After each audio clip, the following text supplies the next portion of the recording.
Olá a todos. Bom, hoje nós vamos começar a série de vídeos falando sobre a idade da Terra. Bom, mas antes disso, neste vídeo introdutório, eu gostaria de falar sobre um tema interessante. Eu selecionei dois livros aqui, tá? Um é este livro que fala sobre tectônica da Terra e a estrutura interna da Terra. E um outro livro de geofísica que fala sobre geofísica aplicada ao meio ambiente, não só sobre isso, mas é um pouco mais abrangente, tá? Esse livro aqui ele é interessante, tá? Não é muito bom. E este aqui é muito interessante, mas também não é bom. Basicamente, a pergunta que eu tenho é o seguinte: temos dois itens diferentes aqui. Aqui nós temos uma ciência aplicada a uma coisa prática do dia a dia, tá? E aqui nós temos uma ciência aplicada a coisas que a gente não consegue observar. Por exemplo, estruturas a 600 km, 1000 km de profundidade. Sendo que o poço mais profundo que existe na Terra tem, no máximo, tem um pouco menos de 20 km. Então, nós temos duas ciências, uma aplicada e uma teórica, mais teórica, vamos chamar assim. Qual que vocês acham que erra mais? Hã? Bom, a resposta é um pouco complexa. Esta aqui erra muito, ok? Vou dar um exemplo. A ciência, vamos supor, esse livro aqui fala sobre algo prático. Então vamos supor o seguinte: eu utilizo o método geofísico para identificar para um cliente, vamos supor, qual que é a profundidade de um cano de gás, tá?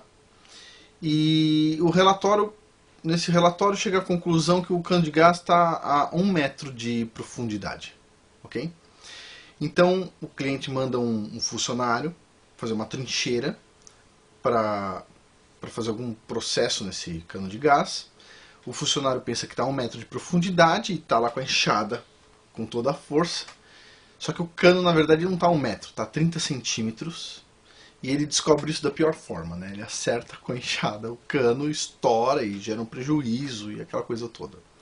Então o que aconteceu com essa ciência nesse momento aqui? Essa ciência prática do dia a dia? Ela acabou de errar, não é isso? Ela erra. No dia seguinte ela erra. Ela também acerta muito, né?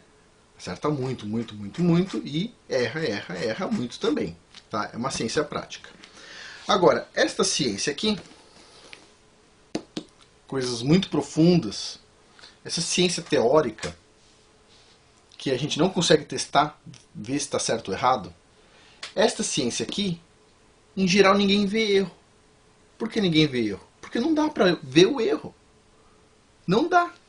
Quem vai abrir um furo a 600 quilômetros de profundidade para estudar uma estrutura? Não dá. Impossível. Então, esta ciência aqui, provavelmente, erra muito mais do que esta ciência prática aqui. Só que esta ciência aqui, a gente não consegue refutar as ideias. Ok? Porque não dá. Agora, esta ciência prática, a gente vê na prática que tem problemas. Agora, esta ciência aqui, teórica, deve ter muito mais problema do que a prática. Muito. Eleva ao cubo o número de problemas. Só que, na ciência é considerado uma heresia a gente falar mal de coisas teóricas como esta. Por quê? Todo mundo pode falar mal, meter o pau, na prática, mas ninguém pode falar mal da parte teórica? Bom, quando a gente fala de idade da Terra, obviamente a gente está falando da parte teórica da geologia, não da parte prática. A gente não está falando sobre encontrar uma jazida mineral. A gente está falando sobre determinar a idade de uma rocha. Se um geólogo vai para o campo e diz, isso aqui é uma jazida mineral, e no final das contas não é, todo mundo vai saber que ele errou. Agora, se um geólogo pega um pedaço de rocha e diz, essa rocha aqui tem 2 bilhões de anos, aí todo mundo tem que aceitar. Faz sentido? Não faz, né? Bom, mas por que as pessoas aceitam? Como é estruturado essa história, essa historinha sobre a idade das rochas? Bom, tudo isso eu vou falar ao longo dos próximos vídeos. E, bom, por enquanto hoje vamos parar aqui. No próximo vídeo eu vou falar um pouco sobre o decaimento radioativo do urânio 238 e em seguida a gente vai começar com a parte mais legal, que é sobre a idade da Terra propriamente dita. Muito obrigado.